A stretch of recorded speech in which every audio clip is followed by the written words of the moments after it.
congrats on the new album. It's fantastic. Thank you very much. Yeah. So yeah, I just want to ask you a few questions about the album and in general about Carcass, since I finally have an opportunity to talk to you. Yeah. Great. Yeah. So I mean, it's sort of funny. We seem to be living in a perfect biological era to be described by a Carcass album. So did all the disease talk of late act as a muse to you guys at all? Well, in all honesty, was long finished. Yeah, we'd finished it, I guess, a few months before the pandemic kind of took over. Right. So obviously that interfered with our release date somewhat. Yeah. The label just wanted to sit back and wait to see how things were working out. Because conventional wisdom in the music industry says that you shouldn't put out an album that you can't tour behind. Exactly. Yeah. The irony is, of course, it's being released next month and we can't tour. But I guess they had to get up at some point and just put the thing out there. You know, it will be around 2 years since we finished it when it gets released, and probably around 3 since we started the thing. That's a long process. You must be very satisfied that it's out at least. Yeah, I mean, obviously, when I say that, it sounds a little bit misleading. Yeah. Because we didn't spend a year on the record. I mean, we don't have this kind of funds right. to hand. It was done in little chunks, scattered a period of a year or so. Just couldn't get a large enough block of studio time at any one point. So, a week here, 2 weeks there. And then we were also getting interrupted with the odd festival and stuff. Right. But it was a different way of doing things, and there were some benefits to it. So yeah, it's a tremendous relief for this thing, for us to see this thing actually come out. And with the easing of restrictions in England, is there any chance that you'll be doing a sort of local tour? I wish. Yeah. No. I think a couple of two. Yeah. And there might be somebody else in the band who doesn't see much point in that. I mean, it's just the natural thing in a band. You don't agree on everything. Right. Sometimes things are done in a democratic fashion where, it's quite straightforward. There's a vote, 2 against 1. But with other things, if somebody feels extremely strongly about it and they dig their heels in, then, maybe they get their way, Right. We're definitely going to do something in the UK, that is for sure. But perhaps not quite the British tour that I'd really like to do for this band, because we've done so much stuff in other parts of the world. By way of comparison, it doesn't look great if you do such the bare minimum in your own country. Yeah, it's a bit of a shame. It would be fantastic to see this live. Yeah, well, I guess we're trying to be optimistic, like I guess everyone should be, and I hope that some semblance of normality will start to creep in. Yeah. It's very much on a day-by-day basis. And right now, things in the UK seem to be going in quite a good direction. Yeah. But being cautious, naturally. Yeah. So many U-turns from the government. Yeah. So you're kind of looking over your shoulder the whole time. You don't want to get carried away and think, oh, God, no, I'm going to do such next month. There's just no chance right now. Yeah. I noticed in the press notes that you guys sort of jammed the songs into being. So would that be a sort of accurate description of how you guys figured them out? Yes, it depends on your definition of jamming, really, because for some people that would represent aimless noodling. Yes. which wouldn't be the case here. No. But yes, sometimes you'd go in with a very basic, crude idea for a song, just a couple of parts or a few riffs, and then if there's enough of a vibe, a flow happening that day, you can kind of build on that, So in that sense, there was a lot of jamming, just trying out different things and trying to get some momentum happening. There's definitely seems to be a strong element of groove in this album, which it reminded me. I want to say like a little bit of Pantera, but just a little bit of that same, like the song. That's brilliant.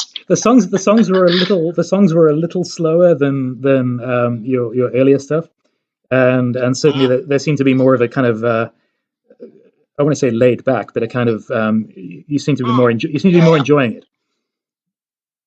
Yeah, I think that's a fair appraisal. I mean, I must admit, I've not heard the Antifa person before. Oh, it's very slight. It just. Well, yeah, I mean, I'm not going to deny anything at this stage. We've had some weird comparisons, far stranger than this one, I'll tell you. Yeah. But I think what you're saying there is pretty much on the money.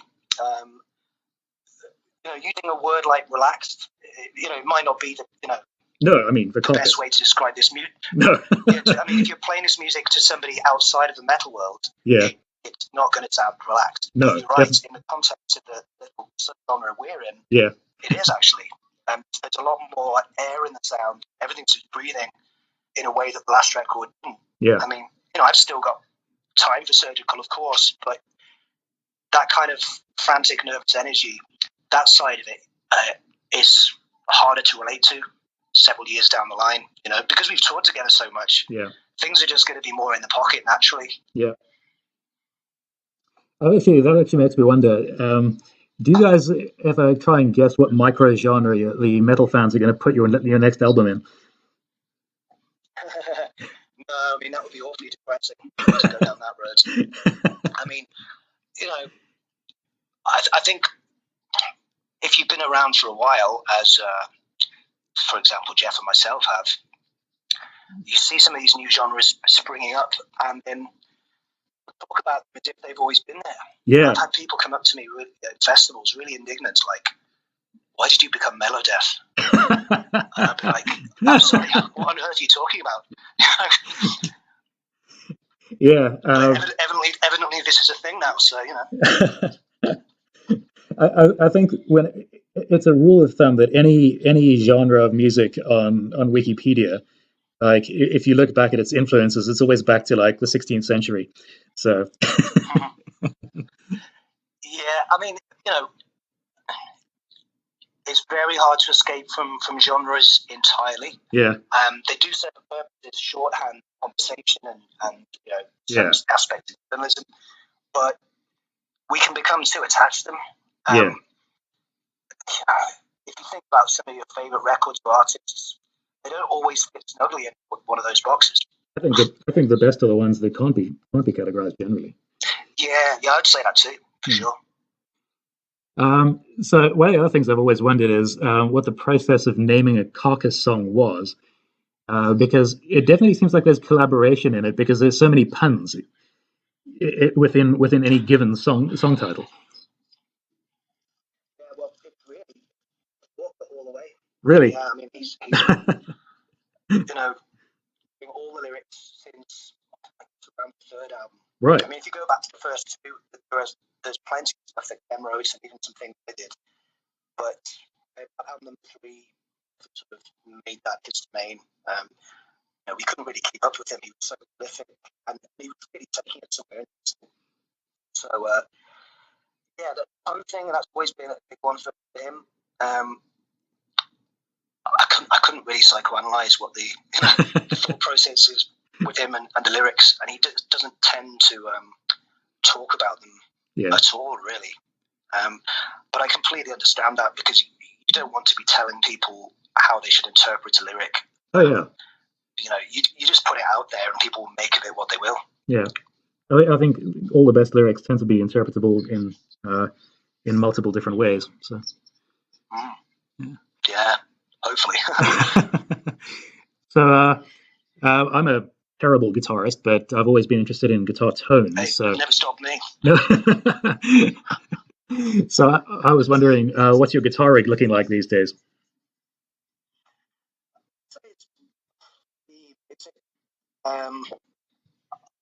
Been playing old melody makers for a few years now. Yeah. I mean, obviously, I had to get the pickups changed, because those original lipstick pickups aren't very powerful. Not just metal music, but rock in general, I would say they don't quite cut it. Yeah. So I'd got these guitars very cheap, and I had no shame in getting them slightly modified. Yeah. But yeah, no going back those in this band to me now, because when I was using a Les Paul Custom, it was just wreaking havoc with my shoulder and everything. Yeah. That's really a guitar for a fella. Yeah. And it felt liberating once I just gave up on the thing and moved to the Melody Makers. I don't know if anyone else heard this, but it felt like I was playing better straight away. Oh, yeah. So that's it for the guitars. For amps, we use those recent Fender EVH heads. Okay. Yeah, I mean, they just sound fantastic, I think. And they're very versatile. I mean, you don't have to completely saturate yourself in distortion. I can imagine they would work quite nicely for other types of rock music. Yeah. Well, I mean, if Eddie Van Halen was willing to put his name on it. Oh, yeah, I mean, absolutely. I mean, it's perhaps the ultimate example of a kind of signature item in the music world. Yeah. But completely lived up to the name and the hype. Yeah. So are there any effects or pedals that have materialized lately that you've been interested in, or are you just pretty much straight up and down? Yeah, I mean, I try and avoid pedals live. It's just another thing that can go wrong. Yeah. And I've always found, like, if I start messing around with my feet, say for example using a wah, I don't seem to be able to play very well. I just get distracted. So yeah, it's pretty much the stuff I told you, and a tuner, and we've got a noise gate for any of those kind of stop-start bits. In the studio, it's a slightly different matter. I mean, you don't have that kind of three-dimensional thing you have in concert. So I'm quite happy to use the odd effects on a solo just to give it a different position, a different voice. And there's a fair bit of that on this record. David Castillo has got an incredible collection of pedals. And there was this one item that was used, goodness, I would say it's 3 times across the record. And it was a very early analog delay. But rather than being a tape-based delay, it was, I forget the name of the thing, the Italian company, and David Gilmour Floyd, main person, pioneered it. But yeah, that thing sounded just great. I'm going to have to look that up. I can't even imagine how that would work. Yeah, I'm sure you'll find it quite easily. Yeah. It would take me an eternity to remember the name of it, but it was definitely Italian, and Dave Gilmour was the fella most people associate with this thing. Right, I'm going to look that up. So, what have you guys been listening to lately? That's difficult. It would be very different for each person. Yeah. Or you personally, then? Dan, our drummer, Dan is obviously substantially younger than us. Yeah. So yeah, he listens to I guess quite a bit of contemporary metal, and he's a complete drumming fanatic. So he wants to know about who's out there and what they're doing and how they're doing it. Yeah. So often he'll be listening to something when we're on tour, and I wouldn't necessarily understand what was going on, and he was like, well, I don't love the music, but the drummer's great. So I'm like, okay, that makes you happy, great.